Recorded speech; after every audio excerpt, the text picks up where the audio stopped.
Hey, how you doing? Welcome to vlog number 2, and so I've come to a place called Perranporth, again in Cornwall, still in Cornwall, and I thought it'd be good to kind of see a bit more of Cornwall. I'm out and about doing a few bits and pieces, so I thought, well, bring the camera along. But we've had a big storm.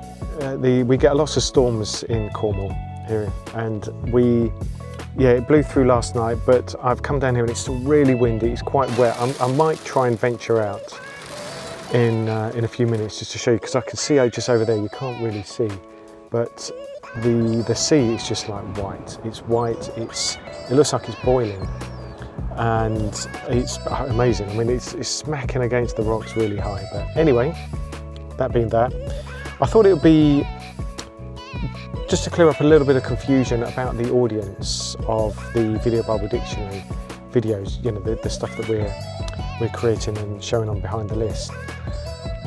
Because there's, I think we've had, in terms of how I've understood the audience, well, my understanding I didn't really know to begin with. I just got on with the job. I didn't need to know. I mean, I've got a job to do and you get on with it.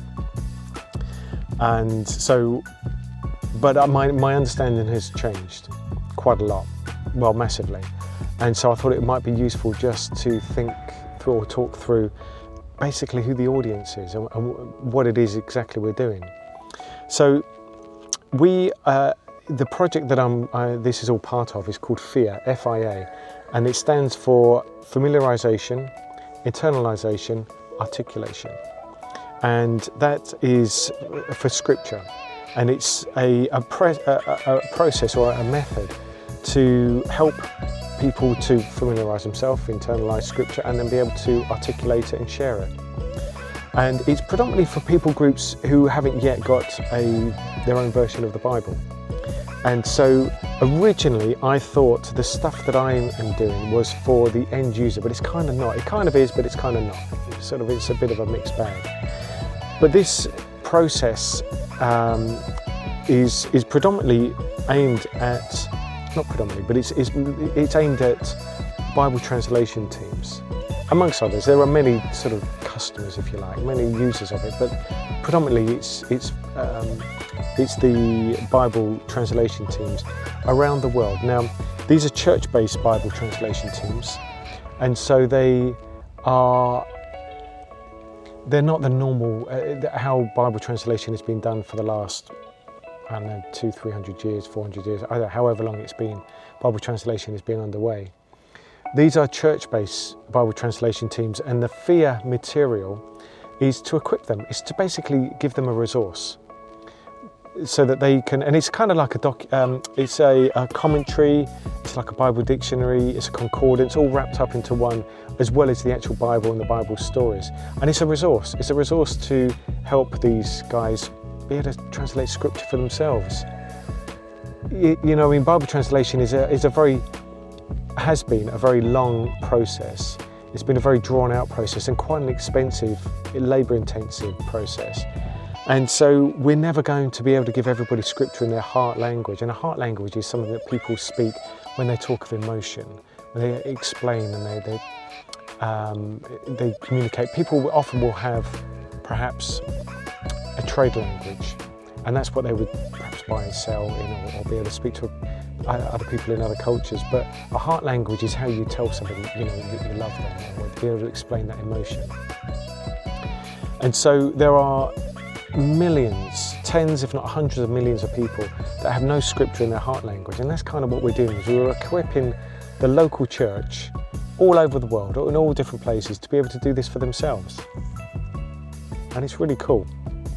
It's really cool because you're giving Scripture to people. I mean, it's phenomenal. So my part in this whole process is I provide the media. Sorry if the camera's shaking around a bit. I'm trying to hold it still, but it keeps moving. So as our content developers who create this content for this resource, as they are going through and sort of creating scripts and the material, when they come to a word or something where they are not able to accurately, or they can't really explain it, then they'll create a media request, and that comes to me, and I'll go and take a photo of it and hopefully a video for the Video Bible Dictionary. And so it's just to equip, it's to give context of, you know, I mean, if you've, well, as the example I've used like a gazillion times, is if you live in a jungle and your only experience of a four-legged animal is a pig, or a dog or something, we're trying to understand what a camel is, or even a horse. It's like, well, you know, it's not like a big dog, it's a completely different animal. So that's what we're doing, is creating that context, that point of reference.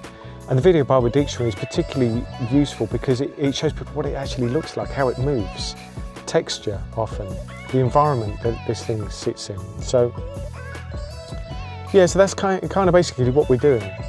And honestly, it's the best job in the world because I get to travel all over the place and I love it. I absolutely love it. Not so much the traveling, I mean, I love the traveling, but it's just, I love being able to bring scripture to people, and it makes me very happy. I've done lots of jobs over the years. This is a really good thing to do. It's a worthwhile thing to do.